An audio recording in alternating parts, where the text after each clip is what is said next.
this time I'm gonna have, how many people know Sabrina Smith? She's been here with us before. If you don't know who she is, you gotta look her up and see what this woman is amazing. I don't know any other way to put it. What she does and what she's going through, what she's fighting, it would boggle your mind, honestly. So I'm gonna have her introduce Stephen, but I wanted to say that first for you. I appreciate that, Jack, and thank you for having me here. I've always enjoyed it when I've been able to come over here and talk to this group. Jack has put together such a dynamic group of people who are active in their community. And it's my great pleasure to introduce to you tonight a speaker who made quite a trek to come over here, Stephen Humphreys. It was several years ago that I started reading about this lawyer who had filed a lawsuit and was fighting on behalf of faculty members at University of Georgia, Georgia Brenner College, and all of us have experienced some of those things in fighting the Attorney General. And I thought, who is this guy? And so I called him up expecting him to look like some guy who was a member of Hell's Angels, because if you're fighting the Attorney General, then that's what you need to be. And so I met him at Papado's, and he's this brilliant, nicest guy you'd ever want to meet. And he'd probably be embarrassed for me to tell you, but I embarrass him all the time. He's an Ivy Leaguer. He graduated with honors from Princeton, graduated #1 in his class at the University of Georgia. Sorry for you Tech fans. And he had a very nice life. Went to work for one of the huge law firms in the Intellectual Properties Department. Worked for Congressman Wyche Fowler. He worked for the State Department in Iraq, worked in Cuba. He's done brilliant things with his career and was quite happy and content until he turned into a warrior. And there's really no one that I've been more impressed by since I've been fighting what's going on here in the state of Georgia as far as public corruption than I have been with Stephen Humphreys, because this guy more or less left his nice, quiet, peaceful life and has been willing to put it all on the line on behalf of his clients, because as he told Kim and James Strong when they met with him down at the state bar, that he just could not believe what was happening in the state of Georgia. He knew this was not the way that the law was supposed to work, and looked around, no one else was willing to take on this fight, and Stephen has done it. It's an amazing story. I have lived it with him for the last few years, and I still can't believe it. I wake up in the middle of the night, you can ask my poor husband, and talk about this because it does keep you awake. It's like the most tense thriller movie you have ever seen, and it's happening each and every day. And we all owe a lot to Stephen Humphreys. Even those of you who are not familiar with the case, we all owe a debt of gratitude for Stephen, because he's fighting on behalf of all of us in the state of Georgia. And I'll turn it over to this nice, quiet guy who's turned into a warrior.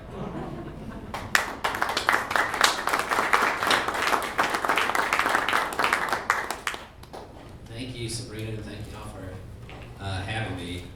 I have to tell you, I'm a reluctant warrior. Sabrina's the one I wouldn't want to tangle with. But all that talk about murder, rape, and kidnapping, it leads right into my talk, the subject of my talk. And I hope it's something that y'all will get fired up about. I think you'll find it's something most people don't know about. And I think y'all might be surprised to learn some of the things that I can tell you. And the last speaker gave y'all Governor Deal's phone number. I don't want to horn in on his deal there, but I hope you'll keep those phone numbers handy, and after you hear what's going on, maybe think about adding that to your phone call to the governor and to your legislators and everything else. I can tell you, I have written 5 letters to Governor Nathan Deal on the subject that we're going to talk about tonight. And as Sabrina said, I worked in a U.S. Senate office in Washington. And if somebody wrote us a letter and it didn't get answered, we would have been, dirt. And I have written 5 letters to Governor Deal. I'm a citizen of Georgia. Last time I asked, last time I looked, I'm a citizen of Georgia, but he's never answered my letter, never acknowledged my letters, and because it's 5 letters, and each progressively adding more and more documentation to what I was talking about and everything, and one of the reasons that I kept writing Governor Deal is because it became increasingly clear that the person who should have been addressing the issues that I was writing him about, which is the Attorney General of Georgia, was not doing his job and not going to do his job, and so it's a shame that other people have to do his jobs. But let me just get a sense. Let me ask y'all a question.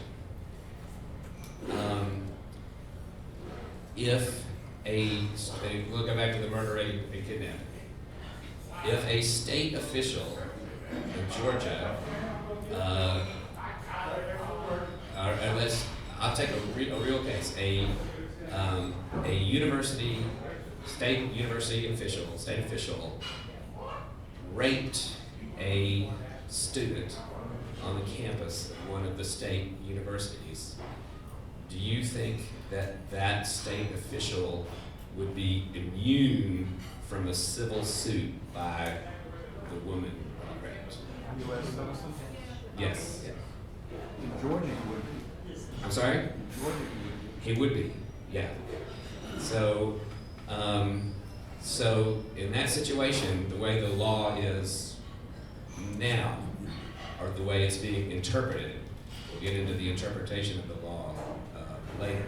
They would have made it so he was doing his job. Well, but again, that's an issue of interpretation. We'll talk a lot about different cases. The courts say, well, he's doing his job, and so he's immune. I think the courts could just as easily say, really he's not doing his job. He's raping the student. But that's what the courts have done. That would need to be part of the job description. Yeah, everybody has to. Yeah. So anyway, so in that case, that state official is immune from a civil suit. Nothing can be done. The girl can sue him. She'll be thrown out. Her case dismissed. State official has sovereign immunity. Girl doesn't get to have a trial. Doesn't get to present evidence. Doesn't get to argue. Just her case is gone.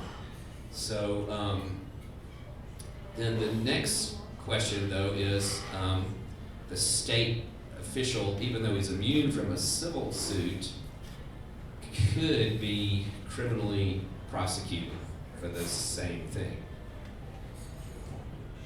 You're looking like you're confused. Anyway, so it's a civil suit. Like a civil suit, I go to court. So they're immune from a civil suit. They're not immune, according to the way the law is being interpreted, for a criminal prosecution. But who would prosecute that state official?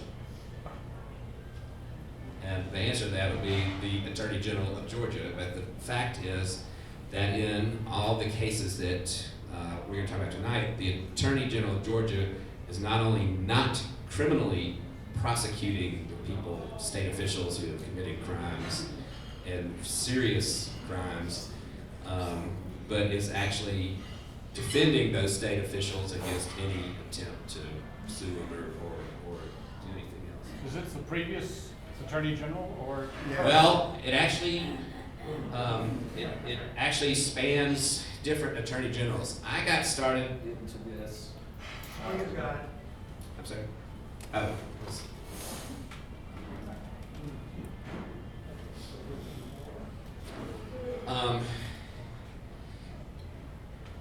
When I got into this, Thurgood Baker was the Attorney General. And when Sam Owens was elected, and y'all are this conservative Republican group, I know y'all are expecting the Republicans to come in and clean up all that corruption in state government, but let me tell you, that's not happening. There's no one in this room who believes that, Steve. I know. So anyway, but anyway, when Owens came in, it just actually got worse. Yeah. And the new guy, that's an interesting question about him. He doesn't know anything.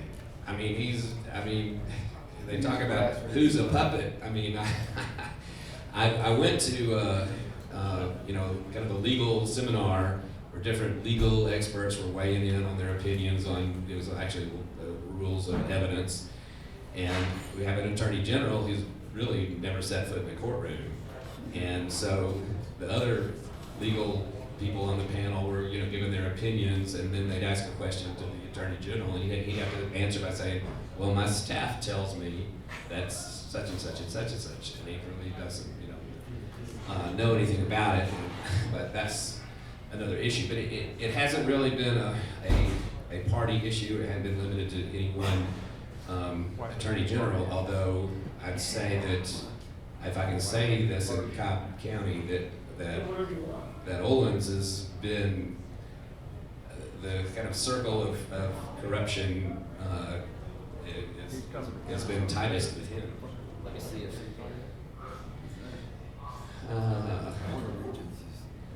Just so you know, you can say anything you want to. okay. All right, let me see if I can get this slide. Okay. This slideshow that Sabrina put together takes some of the actual cases that have been decided in the state of Georgia. And this is an actual case, if y'all can read this. A female motorist stopped during a traffic stop by a state trooper, sexually molests the female motorist, but he's immune. And he talked about the legal reasoning. The way the court came to that, well, first of all, they had to say that the state trooper molesting the female motorist during a stop, well, that's his job. He was doing his job. And so if he has a uniform on, he's doing his job. And I would argue that the courts could easily, interpret it a different way, and there are a lot of jurisdictions where it's different.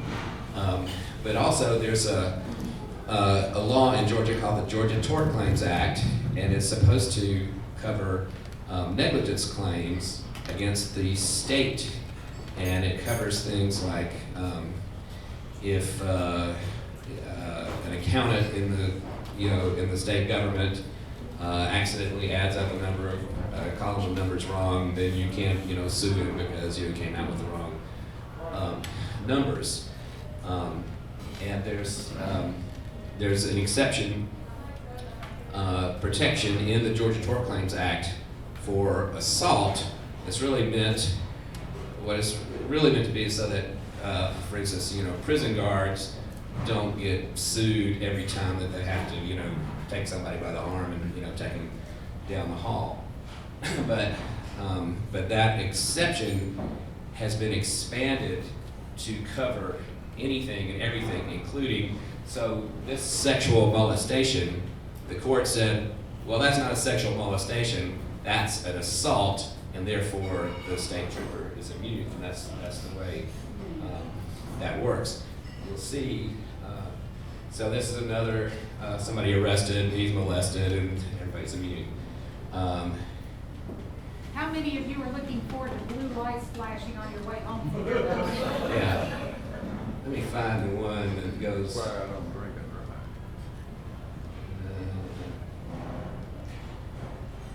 Well, actually, I don't see it here. There's another case which involves an actual murder, and in that case, the courts held that the defendants were immune because using this assault exception, so you can't murder anybody without assaulting them, and so therefore, they're immune from that. There's a case right here. Okay, here somebody went to a dentist at Medical College of Georgia, had a state doctor working on him.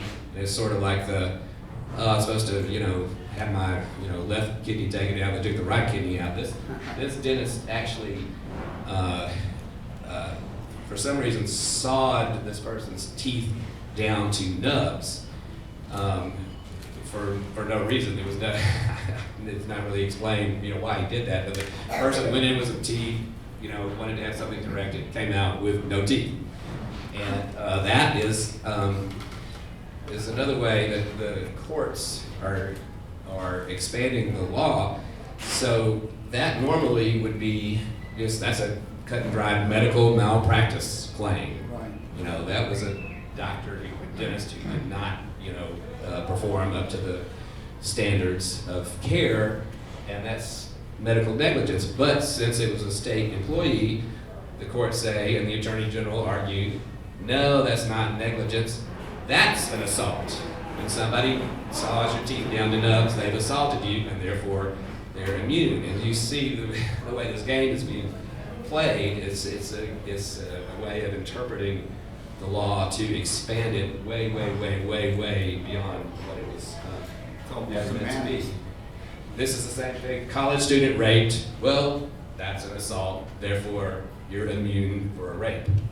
And I think most people would be shocked to I don't think you walk around every day thinking about that if a state official rapes you, then they're going to be immune. I did not really walk around thinking about it myself for a long time. As Sabrina said, I was minding my own business. I'll just tell y'all how I got it. Well, let me ask you. Yeah. If the person that got raped and decided that the father wanted to go and enroll in school, could he then take out his vengeance and just call it an assault? Well, if you're enrolled in school, you're not a state employee. Oh, you'd have You gotta go get a state part-time job. school okay. Yeah. So So this that's one way to covers get it back out. covers state officials. We call that chaos. So these are some examples of kind of individual, what normally would be criminal acts, and the courts have said, no, the state officials are immune for doing that. There's a good example here that leads, that's the murder of the inmate, and that was immune. Okay, here's one that this leads into the kind of cases that I've been doing. So here's a situation where the Department of Agriculture has inspectors that go around and inspect gas pumps at gas stations and make sure that they're properly calibrated, which means that you're really getting the amount of gas out of the pump that it says you're getting, and you're actually paying for the right amount of gas.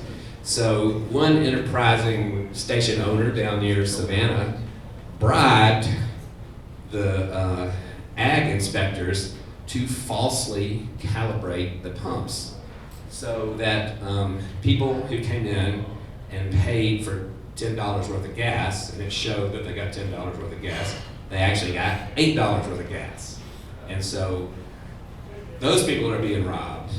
But the people who sued in a civil suit were the nearby gas station owners who were put out of business by this gas station. They could sell, gas for, much less money because they were not giving out the right amount of gas. Well, so the gas stations sued, and what do you think was the result of the suit? They didn't have Got standing. thrown out. Well, yeah. Well, standing is another issue you could have argued, but actually they were thrown out on immunity.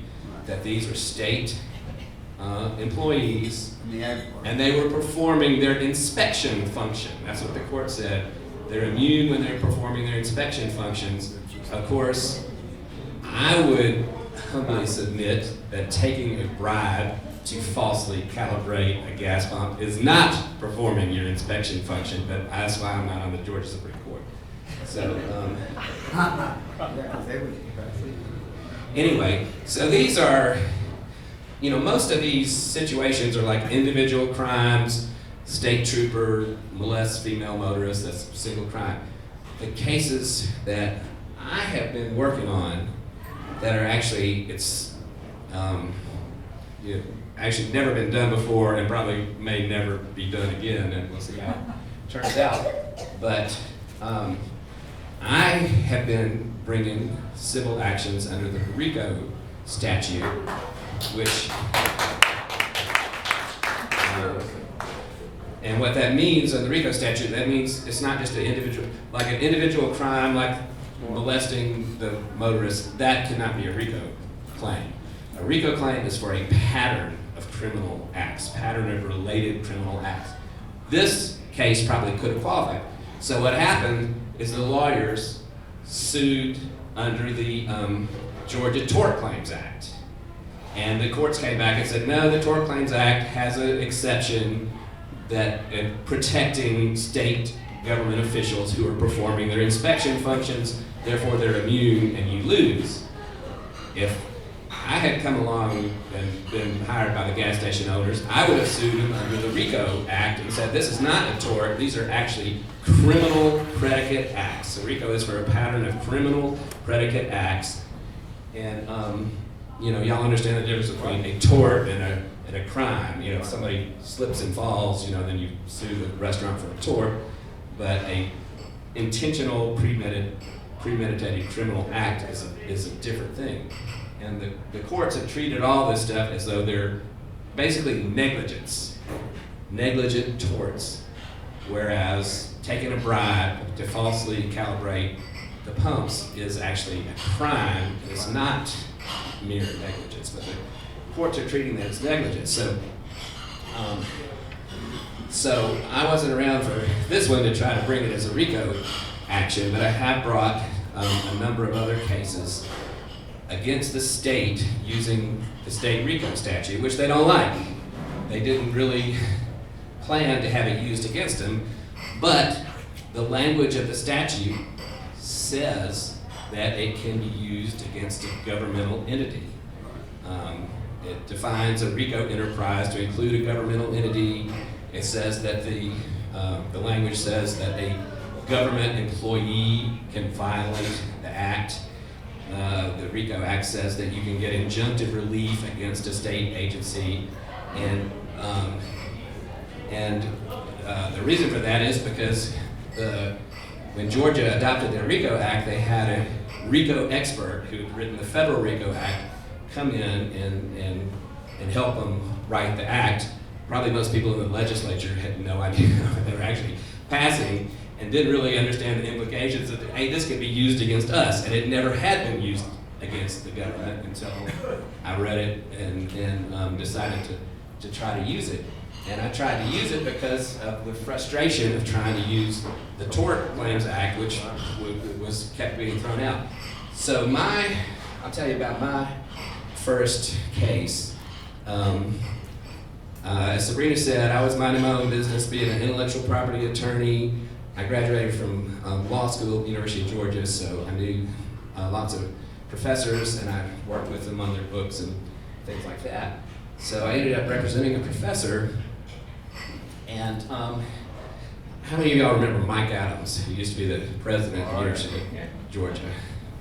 Very popular guy. But Mike Adams hated this professor who was very critical of Mike Adams. I know that would shock you. So Mike Adams decided he wanted to get rid of the professor, and you can't just fire a professor because they have tenure, so you have to try to revoke their tenure. Tenure revocation is something that's actually prosecuted by the Attorney General's office, and it's a very serious thing. So I defend this professor, and he's been accused of all these terrible things, academic fraud, and so on and so forth, having to do with these study abroad programs. And so I represent him, and we won because we proved in a hearing that the Attorney General who was prosecuting this action had actually hidden evidence and had actually manufactured fake evidence, and that actually the Attorney General and Mike Adams and everybody knew that the professor was not guilty of any of the things he was charged with. They had actually made up false charges, tried to make up fake evidence for the charges, and we proved all this. The professor kept his job, but the reason that wasn't the end of it is because I was like, that really cannot be what the Attorney General of Georgia is supposed to be doing, and so that started 7 years ago, and we're still in litigation in that case. Another case that I've been all night to write my petition to the U.S. Supreme Court, which is going in tomorrow, involved the president of a college in the university system in which state officials had actually been falsifying the financial reports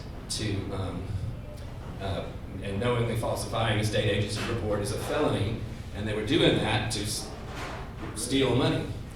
And again, so I brought the claim under the RICO statute. The court said, actually, no, you can't use the RICO statute. This really has to fall under the Georgia Tort Claims Act, which it does not, but that's what they said. And they said, again, that the officials were immune for falsifying reports and stealing money under their financial oversight activities, and therefore they were immune. So, Wow. so those are the cases that I'm working on, and maybe I'll have some questions. Yeah. So, assuming from your presentation that the suit that you filed, that they said you should have filed under the Torts Act, that you brought that under the state RICO statute. Yes.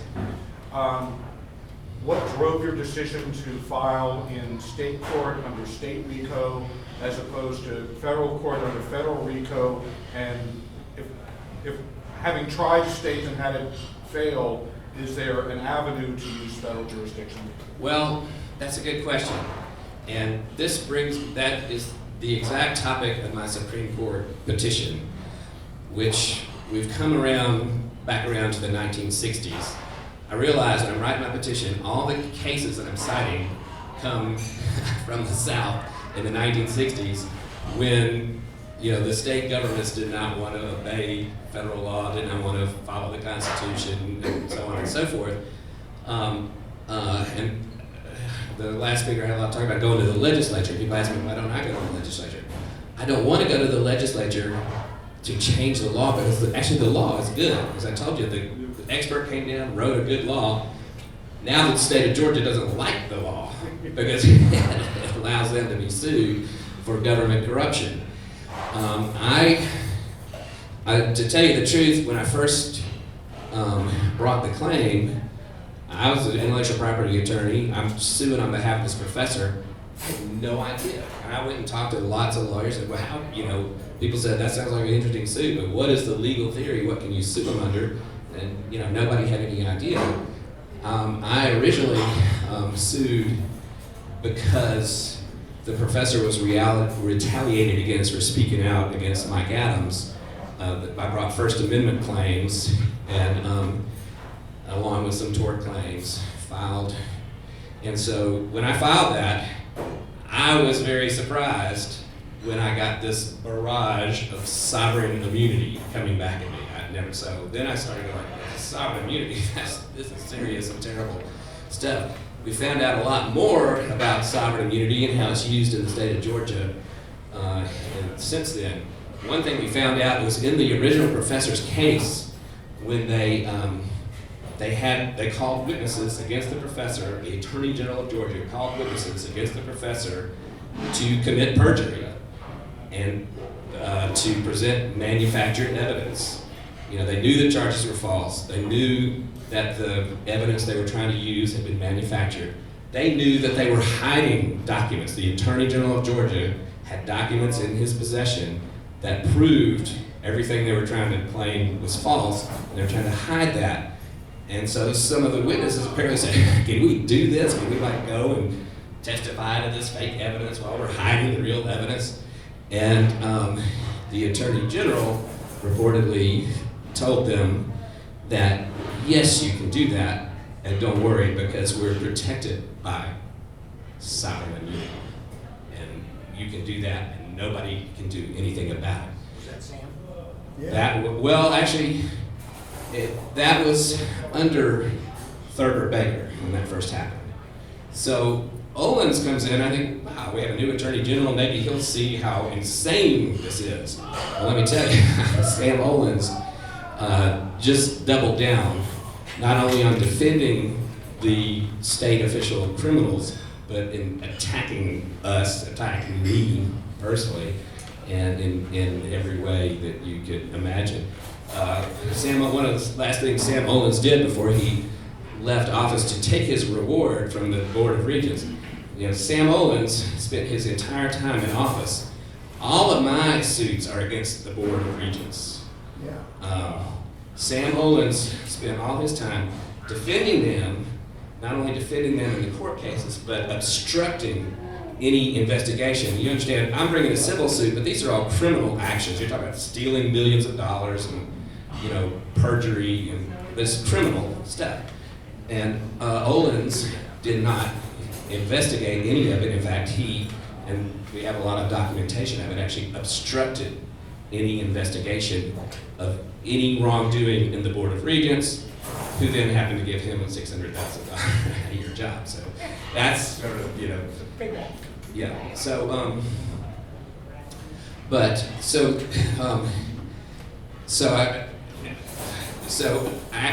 one thing that happened was I filed the suit before I really even realized that the RICO Acts applied. And then afterwards I tried to amend my complaint. I realized, wow, the RICO Act fits this better than anything else.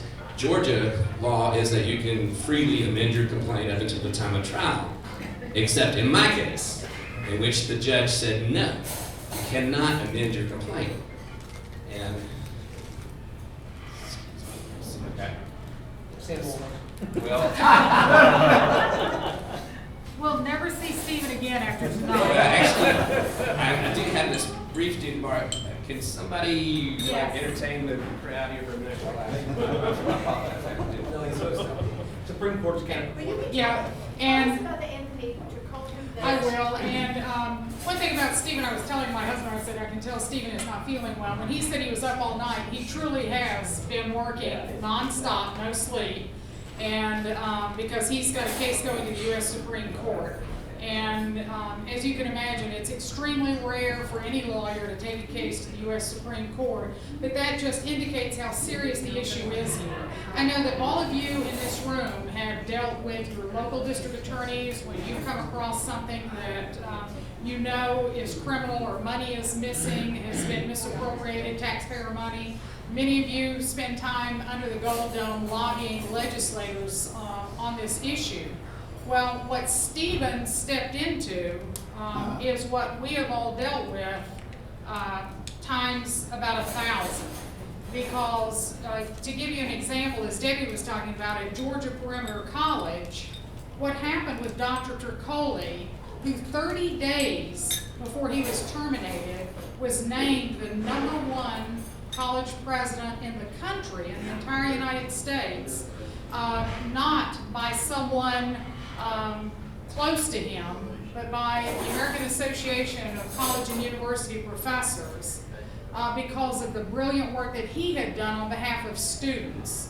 He took an institution that was struggling. When he came on as president, he was told that he had to lay off faculty members, had to make huge budget cuts. He was able to turn it around. He saved all of those jobs.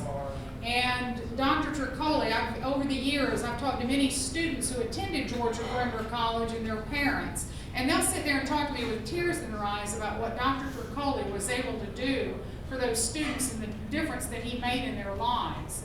And Stephen is back from his call, and I'm going to turn it back to him, but I think it's important for you to understand that Dr. Tricoli was one of the strongest college presidents we've ever had in the state of Georgia, and was making a huge difference in education, and was saving money to boot at Georgia Perimeter College.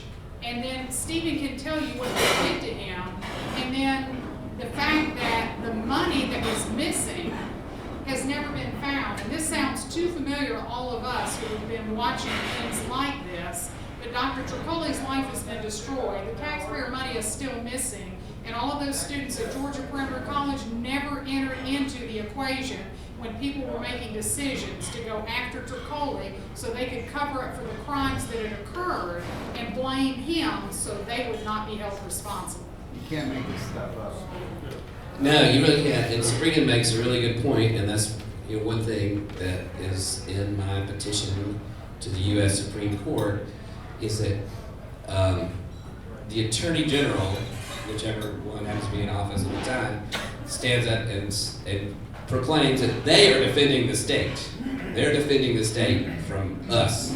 We're the danger to come to the state and say, you really shouldn't allow $9 million to be stolen from Georgia Perimeter College. You really should not destroy the school. I didn't hear exactly what Sabrina explained about it, but the money was being siphoned out. And it may sound very familiar to a story that came up in the last year at Kennesaw State University about money being funneled through outside contractors and Shell Corporation, all that. All of that was going on at Georgia Perimeter College. And then it actually caused a budget crisis. They went from thinking that they had a $20 million surplus that Anthony Tricoli had put in place to like a year and a half later, all of a sudden, all the money was gone, and the school basically cracked up. They had a big announcement by the Board of Regents that we've just discovered that we have a $16 million budget deficit, which is a lie because the documents show that they knew about it much longer than they claim. We just discovered that there's a $60 million deficit. They lost 300 jobs in DeKalb County. They lost 10,000 students per semester, and then the school went out of existence and merged into Georgia State. So what had been a really thriving school and an asset to the community economically and every other way was really destroyed. So, and this is in my petition, the Attorney General says, we're protecting the state of Georgia. No, they're not. They're protecting the state of Georgia from me. And I'm going, I don't understand. I'm the one that's trying to stop $9 million from being stolen. I'm the one who's trying to stop Georgia Perimeter College from being destroyed, or Kennesaw State, which is, seems like a great place from, being, mired in corruption. And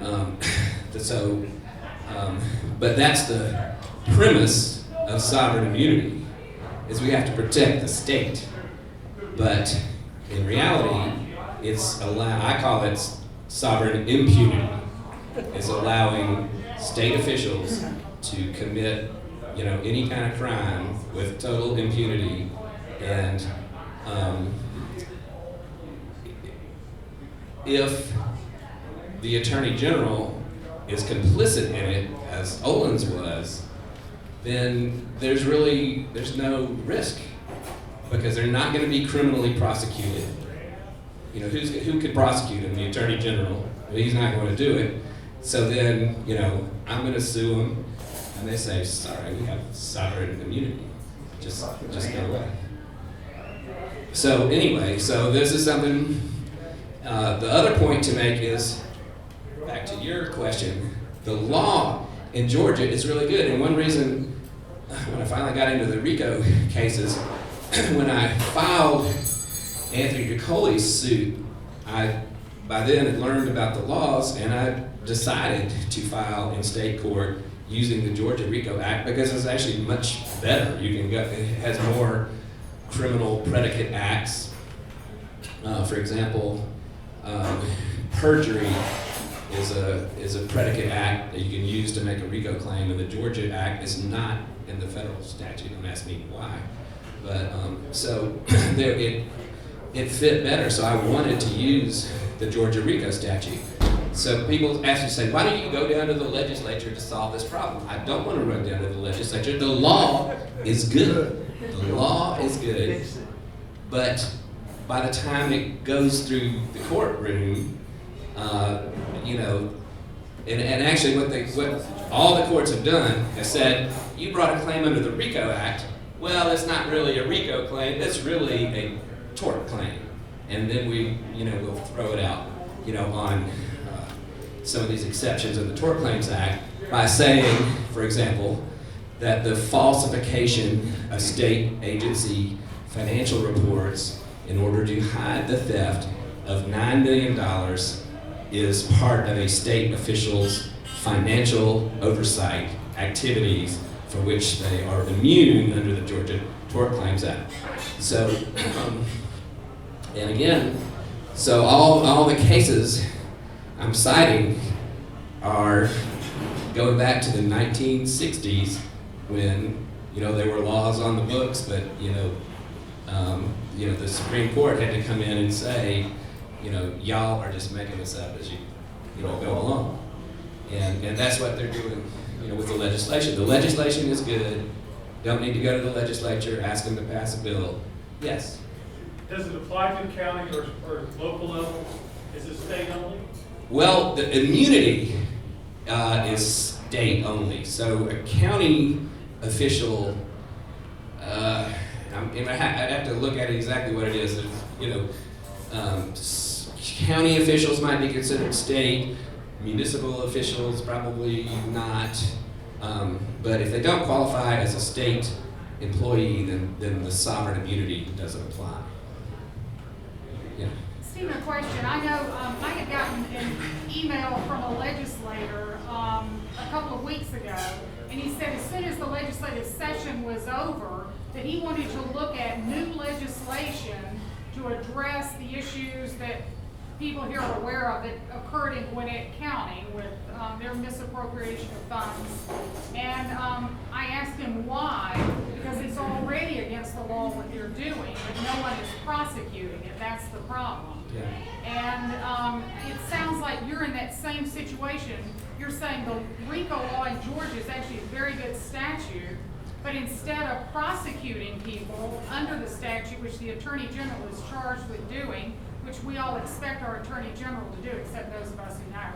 And but the problem is that he's defending the criminals instead of prosecuting them. Well, there's several sides to that.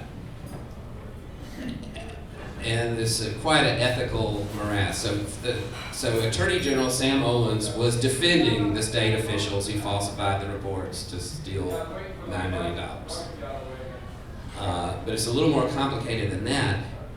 In my cases, Sam Olens was actually a defendant because the attorney, and I can get out the documents and show you where the Attorney General's office prevented that from being investigated. It's their job to investigate it, but they actually prevented it from being investigated. So to go back to my first case, I'm glad you asked that question, because when I first filed, I had no idea what I was doing. I was like, well, I gotta, it's not right, I gotta think of something. And I finally figured out the RICO statutes and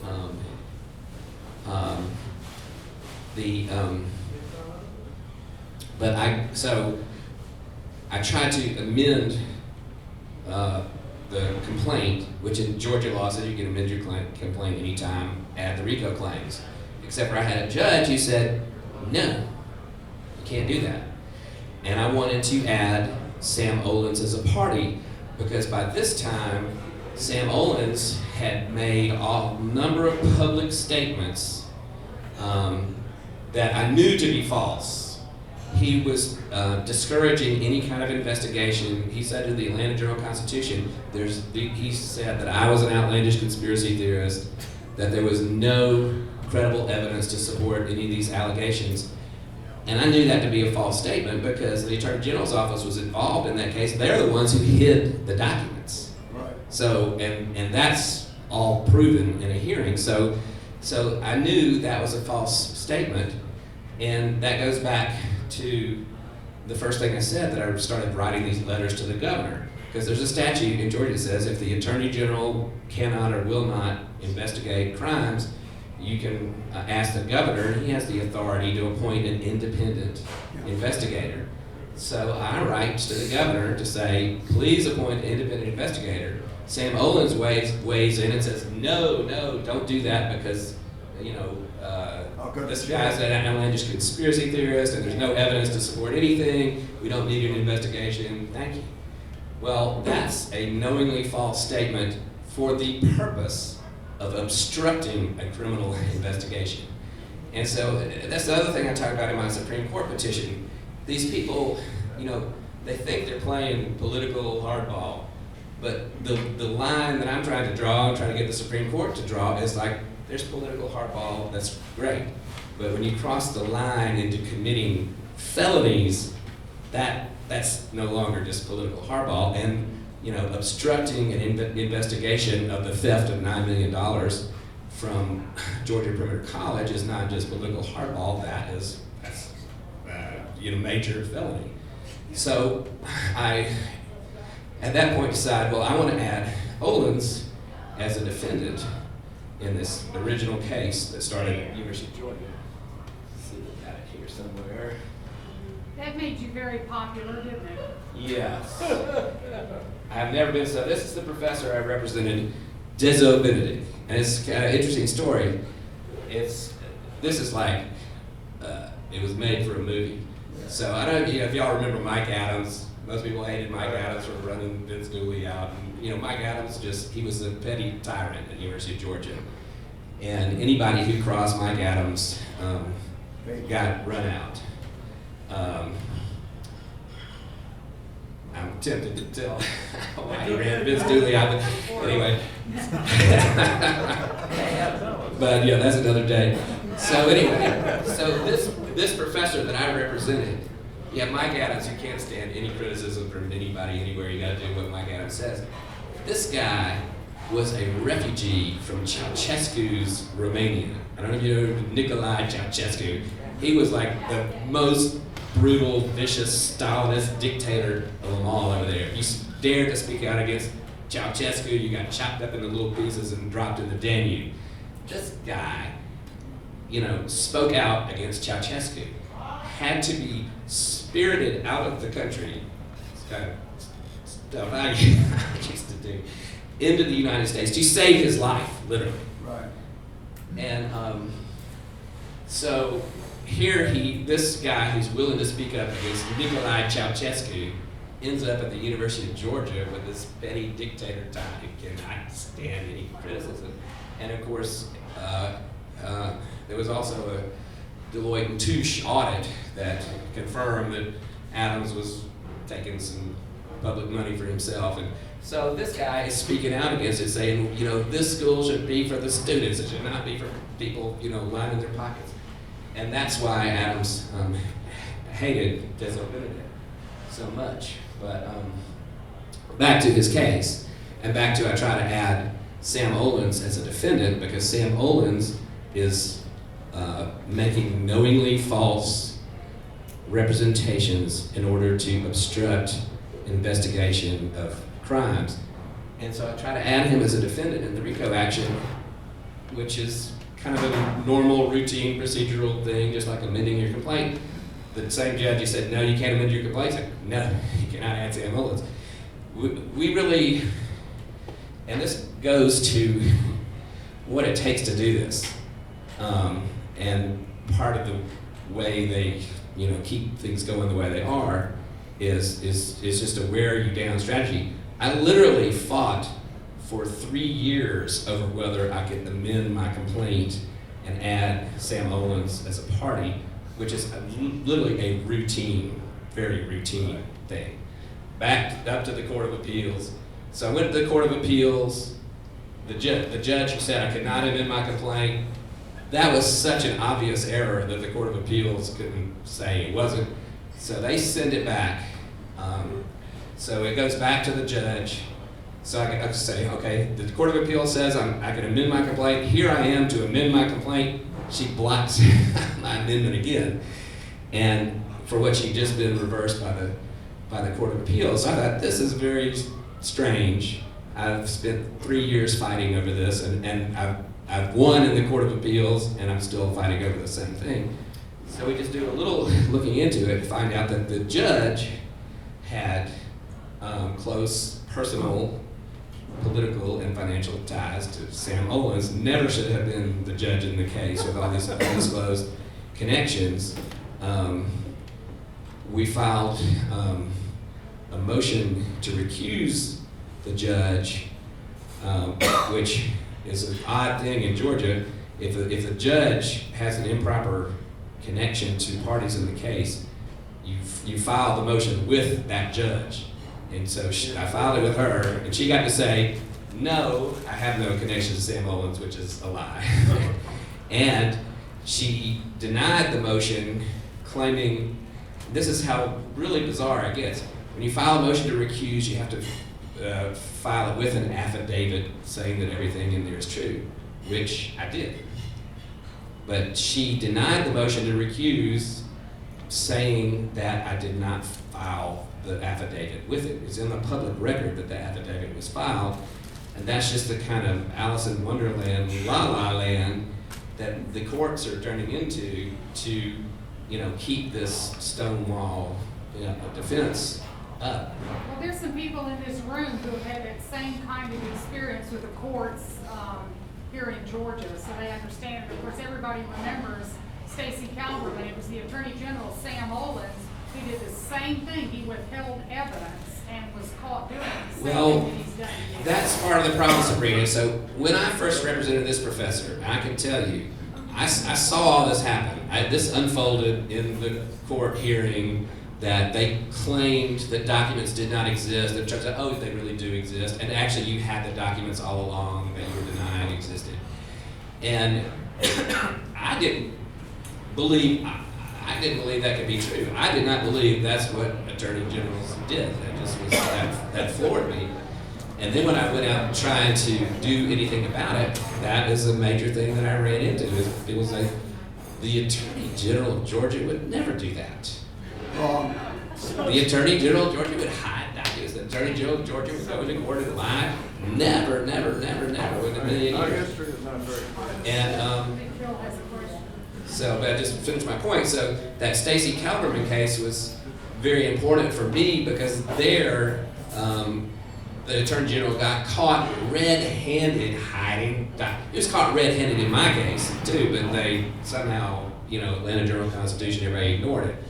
That's another issue. It's like, why does the Atlanta Journal-Constitution report on one case of the Attorney General hiding the documents, and then in another case, they don't report on it, or even worse, say, oh, the people are crazy and, have a tinfoil hat to claim that the Attorney General would do that. Yes. When you started, you said that Thurber Baker was involved in this, but Sam Owens made Thurber Baker look like a peckerwood. Yeah, I think that's true. Thurber Baker actually wrote me a letter in which he kind of spilled the beans a little bit and kind of distanced himself from what was going on and almost admitted that it was not really correct. But specifically what he said, I wrote to Thurber Baker before I started writing Nathan Deal. When this case was, before this case ever came to the trial, and I said, how could this be going on? Because, we hadn't proved it yet, but we knew all the charges that they were trying to bring against it were completely false and completely made up. And in fact, before this came to the trial, we had a lot of documentation showing that it was false, which I was trying to give to the Attorney General, and they just didn't want to see it. So I wrote to Thurber Baker, I said, how could this be? Y'all knew in advance that all these charges were false. You had documentation that they were false. Why did you even bring this tenure revocation? What started the whole thing is this professor was criticizing Mike Adams. So all of a sudden, University of Georgia starts retaliating against the professor. They start denying students credit for his classes. And then, think about that for a second. This is a University of Georgia professor teaching University of Georgia courses, approved curriculum by the University of Georgia, and the University of Georgia is denying students credit for his classes. That's just insane. And so I write to the Board of Regents and said, what what is going on? Mike Adams is retaliating against the professor, harassing him every way. They're trying to deny credit for UGA courses taught by a UGA professor, which gets to another point, which is they're after him, but they're hurting the students. Yeah. They're hurting the students who are trying to get credit for the course, but they lose all sight of that. So I write to the Board of Regents and complain, and I document. I wrote them a very long letter documenting all the stuff they were doing and all the lies they told, and they brought charges, and the documents showed they weren't true, and on and on and on, and that they were violating their own policies, violating University of Georgia policy by denying credit for University of Georgia courses. And the response to my letter to the Board of Regents, who the Board of Regents is represented by the Attorney General of Georgia. So I write this letter to the Board of Regents, and I get a call one day. I'm riding in my car, my phone rings, I pick up the phone, and there's somebody from the Attorney General's office on the phone to inform me that the response to my request to investigate University of Georgia officials who are doing these misdeeds is that on behalf of those University of Georgia officials that I asked the Attorney General to investigate, they are initiating the tenure revocation action against the professor. And and that was almost 10 years ago. Yeah. Quick question, one, where you're at in the process, so this is the cert petition that you're waiting to? The cert petition to the Supreme Court is in the Anthony Tricoli case. Okay. And that's the one that it was filed in DeKalb Superior Court. The Superior Court judge said state officials falsifying financial reports to hide the theft of millions of dollars of taxpayer money are immune because they're performing their financial oversight activities. And that went to the Georgia Court of Appeals, which said, well, we don't really want to say that. The Georgia Court of Appeals actually switched the whole game. I don't know if I can explain it without getting into too much law school, but they basically, in the middle of the case, kind of completely changed all the issues and then ruled against me on issues that we had never argued. We never had any notice of them, never had any opportunity to argue against it, which sounds more like Russia or someplace than Georgia, but that's what the Court of Appeals did.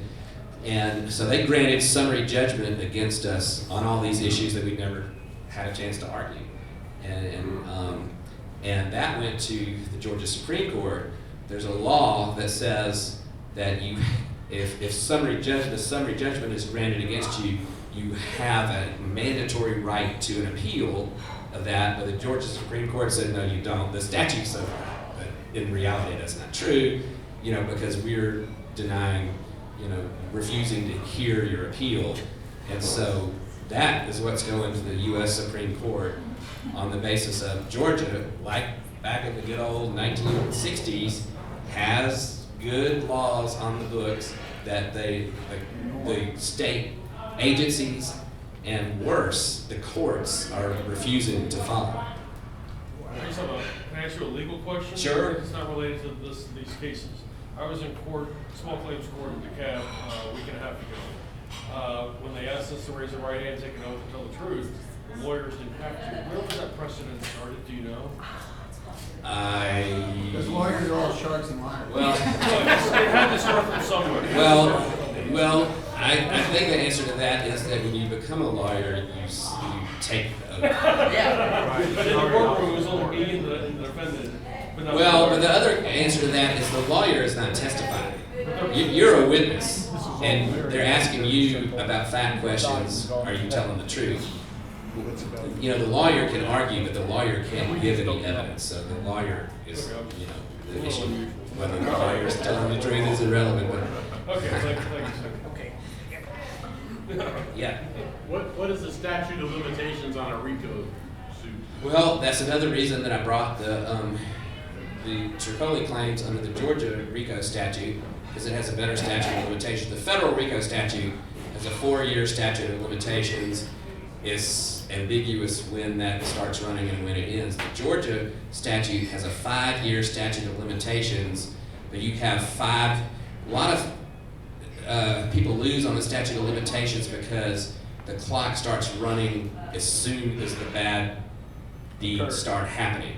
The Georgia RICO Act says that you have 5 years from the last bad act. So as long as they keep committing the pattern of crimes, you keep extending your statute of limitations. Yeah, you just never let it take it easy. Yes. So- You pay them off.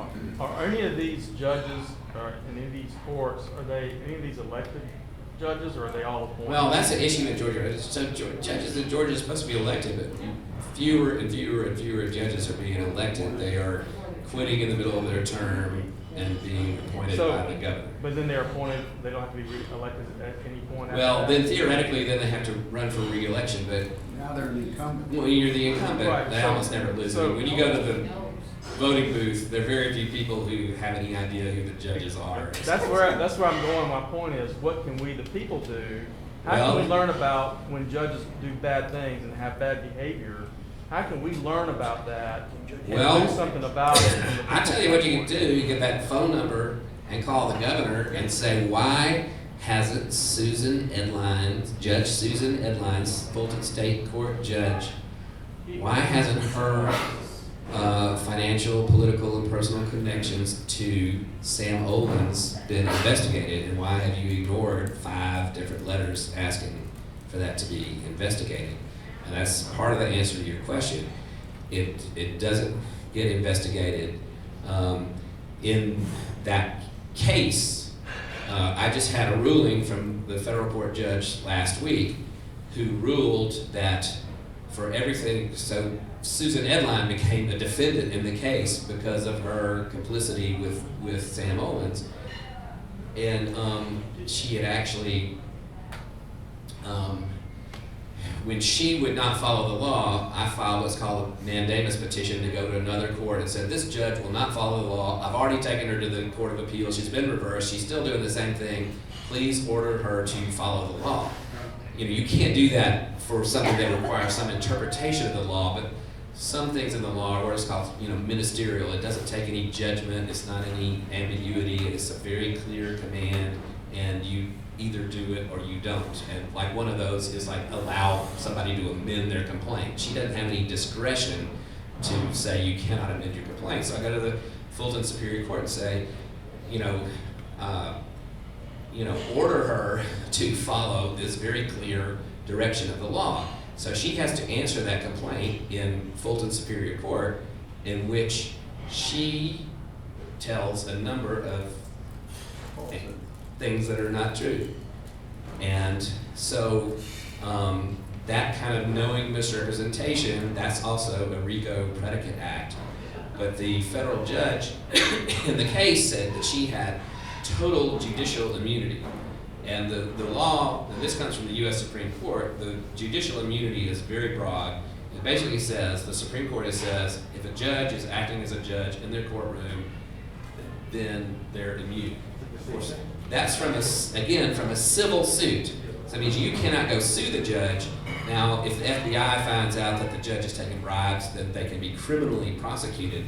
But you could not sue the judge for taking bribes to rule against you, which sounds terrible. Could but a grand jury bring her? that's the law. But what I said in my case, I said, okay, the Supreme Court says she has judicial immunity. She's in her courtroom doing her courtroom stuff, and she's immune. But I said, when she went outside of her courtroom and went to another court and lied to another judge, she is not acting in her courtroom, and she's not acting as a judge. But again, the other judge said that she was. Actually, the judge completely ignored that whole issue. Just said she has judicial immunity and ignored the distinction that I made. Yeah. In the Stacy Kellerman case, don't you think that, Owens had shenanigans there where he's lying and stuff. Don't you think, though, that they settled with her because the governor was involved and he didn't want the blow back on him? Oh, well, all of these cases, see, one thing that's important to understand about all my cases, it's not like I went and got to have a trial and I lost. I didn't get to go down and present my evidence and call my witnesses. What's happening in all these cases, I know y'all didn't go to law school, but when I'm talking about dismissing a case on sovereign immunity, that means you do not get to set foot in the courtroom. You do not get to present your evidence. You do not get to call the witness who would say, the Attorney General of Georgia advised me that I could go on the stand and commit perjury and present manufactured evidence because I would be protected by sovereign immunity. You don't get to do that. And so the whole game here, in my case, is dismiss on sovereign immunity means I never get to present that evidence in a public forum, and that is what it's all about. My prediction is that if the U.S. Supreme Court rules in my favor and says, Georgia, you can't do that, and let Humphreys go have his trial and call his witnesses, then it'll be just like the Calverman case. So no thank you, we will not have, rather than have a trial where all this evidence is presented. That's the other thing, and I mentioned it earlier, Olin said, you're a nut, there's no evidence of any of this. That's the problem, there's lots of evidence of it.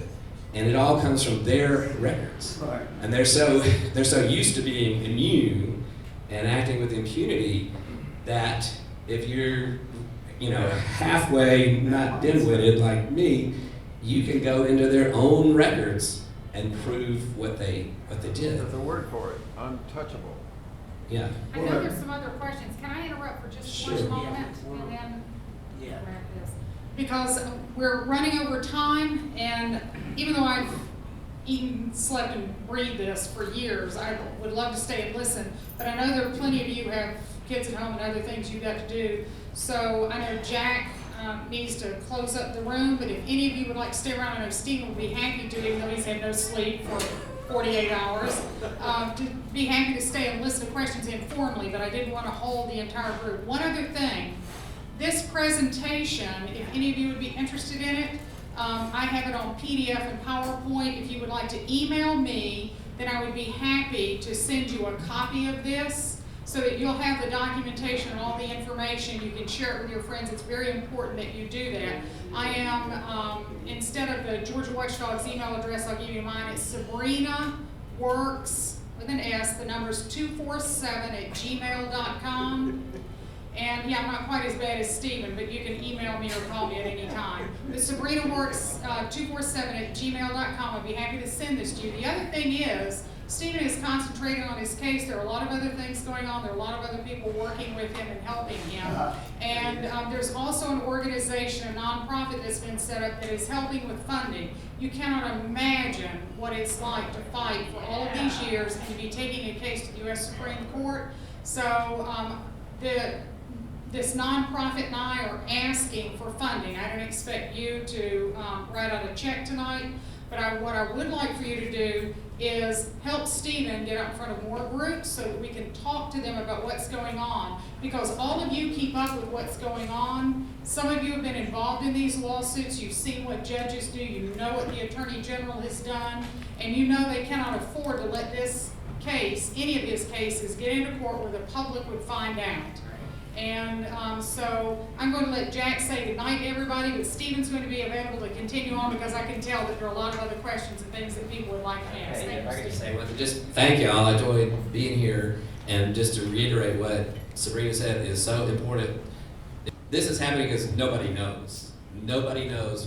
And I talk to people all the time, and they ask me, what do? You're a lawyer. I say, well, I have these cases against the Attorney General. I say, what for? Well, I'm suing the state because they say that they can falsify state agency financial reports and steal $9 million, and they're immune for that. And people just go like, what? You gotta be kidding me. People have no idea that it's going on, and that's part of the reason that it keeps going on. I would give Stephen a big hand. Really thanks for the work you guys are doing. We talked about corruption, and this is what we've been fighting, and this is why I've been trying to get everybody to understand that it starts here, it starts at our state and our local stuff first. You can go beat your head against the wall and see if you get blood out of Congress first or out of your own head, and that's what you're going to get. We have to take our state back, and doing what Stephen's doing and Sabrina's doing, and a whole bunch of people in this room, is how we're going to get that back, because otherwise we're not going to do it, folks. And they waste more of our money down in that gold dome down there than you have any idea. The Congress who looks like pikers compared to these guys, honestly. And it's an immediate effect on us. 2,915 pieces of legislation this last session. In 40 days, you're supposed to get through that stuff. We got about 2,915, that's correct. What, 432 passed? Yeah, like 432 passed. And what it is that's House bills, House resolutions, Senate bills, Senate resolutions. Now, a lot of this stuff is Billy Bob got a street named after him or somebody got a park. But the ones that are the resolutions, that's where the constitutional amendments are. And it pre-filed this year, there was 5 constitutional amendments on there. Okay, so this is the kind of stuff that we really got to get on, folks, because this is, like I say, let everybody else know. Thank you all for coming tonight. Really appreciate it.